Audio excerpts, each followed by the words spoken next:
Hello hi ನಮಸ್ಕಾರ. ನಾನು ನಿಮ್ಮ ಸ್ವರ್ಣ. ಇದೀಗ ಏನು ಗೊತ್ತಾ ಗೈಸ್, ನಮ್ಮ ಹುಡುಗಿ ರೂಮಲ್ಲಿ ಕುತ್ಕೊಂಡು ಮಾತಾಡೋಕ್ಕೆ ಚೆನ್ನಾಗಿರುತ್ತೆ. ಅವಳೀಗ ಜಿಮ್ಮಿಗೆ ಹೋಗಿದ್ಲಲ್ಲ, ಅದಕ್ಕೆ ರೂಮ್ ಫ್ರೀ ಇತ್ತು ಅಂತ ಮಾತಾಡ್ತಾಯಿದ್ದೀನಿ. ಇವತ್ತಿಂದು ವಿಚಾರ ಏನಂದರೆ, ನಂದು ಏನು ಗೊತ್ತಾ, ಮೂಗ್ಬಿಟ್ಟು ಮೊನ್ನೆ ಏನೋ ಬಟ್ಟೆಗೆ ಏನಕ್ಕೋ ತಗುಲ್ಕೊಂಬಿಟ್ಟು ಸ್ವಲ್ಪ ಬೆಂಡ್ ಆಗಿಬಿಟ್ಟಿದೆ. ಚೇಂಜ್ ಮಾಡಬೇಕು, ಇನ್ನೊಂದಿದೆ ಚೇಂಜ್ ಮಾಡಬೇಕು. ಇವತ್ತಿಂದು ವಿಚಾರ ಏನಂದರೆ, ಯಾರಿಗೆ ಗಂಡ ಹೆಂಡತಿ ಮಿಸ್ಅಂಡರ್ಸ್ಟ್ಯಾಂಡಿಂಗ್ ಇರುತ್ತೆ, ಯಾವಾಗಲೂ ಜಗಳ ಆಡ್ತಿರ್ತಾರೆ. ಗಂಡನಿಗೆ ಮನೆಯವ್ರ ಮೇಲೆ ಪ್ರೀತಿ ವಿಶ್ವಾಸ ಇರಲ್ಲ.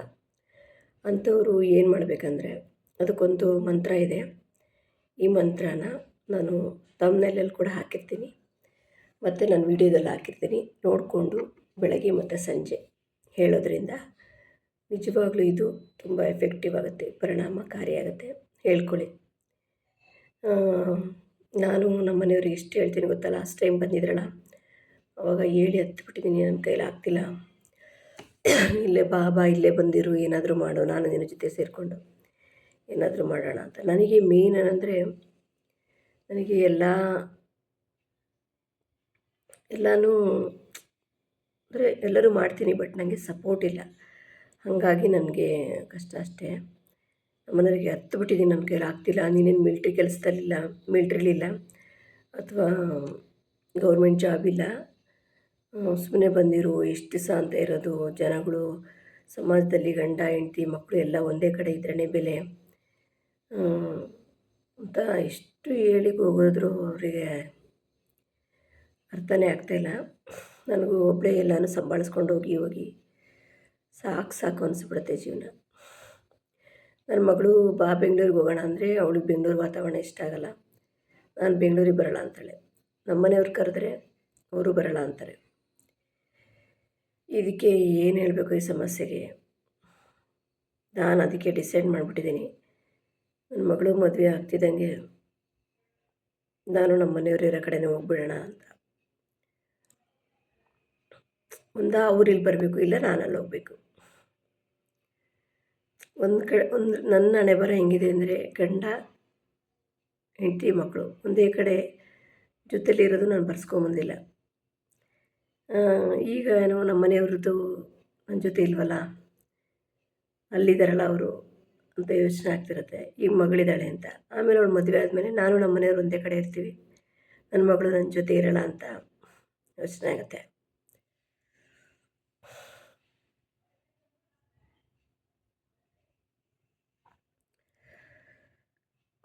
ದೇವರು ಹೆಂಗೆ ಅಂದರೆ, ಯಾವುದನ್ನು ಯಾರಿಗೂ ಎಲ್ಲನೂ ಕೊಡಲ್ಲ.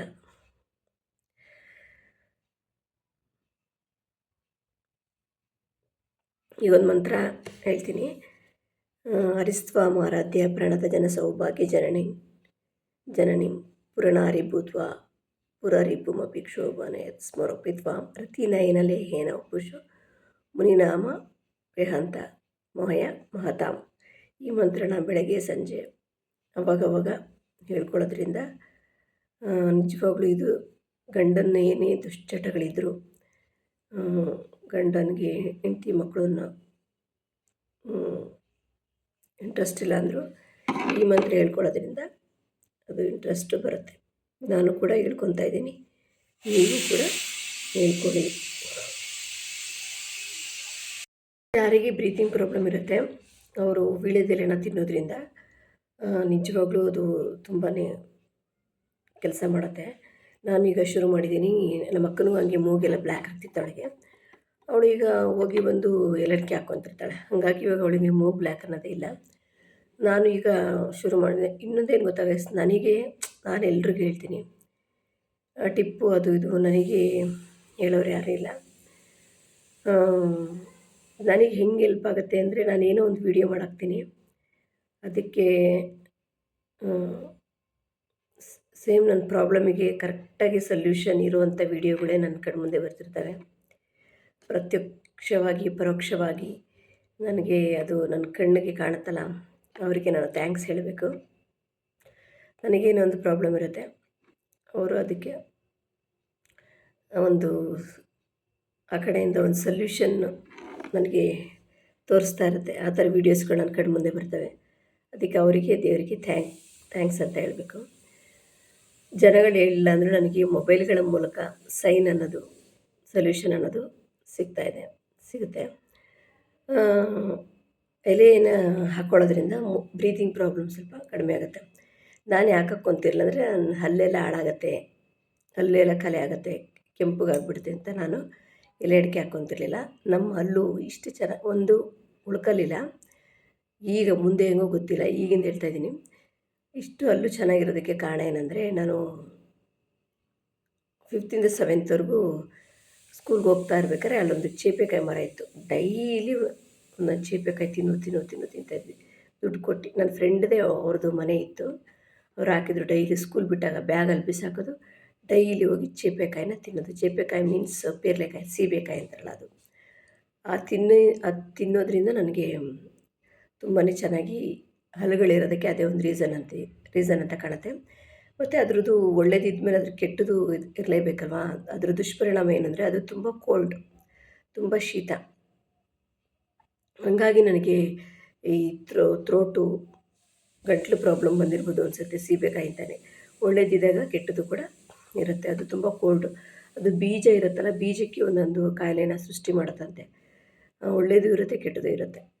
ಹಾಗಾಗಿ ಯಾರ್ಯಾರಿಗೆ ಬ್ರೀತಿಂಗ್ ಪ್ರಾಬ್ಲಮ್ ಇರುತ್ತೋ ಅವರು ವೀಳ್ಯದೆಲೆನ ಯೂಸ್ ಮಾಡೋದ್ರಿಂದ ಖಂಡಿತ ಅದು ನಿಮಗೆ ಹೆಲ್ಪ್ ಆಗುತ್ತೆ.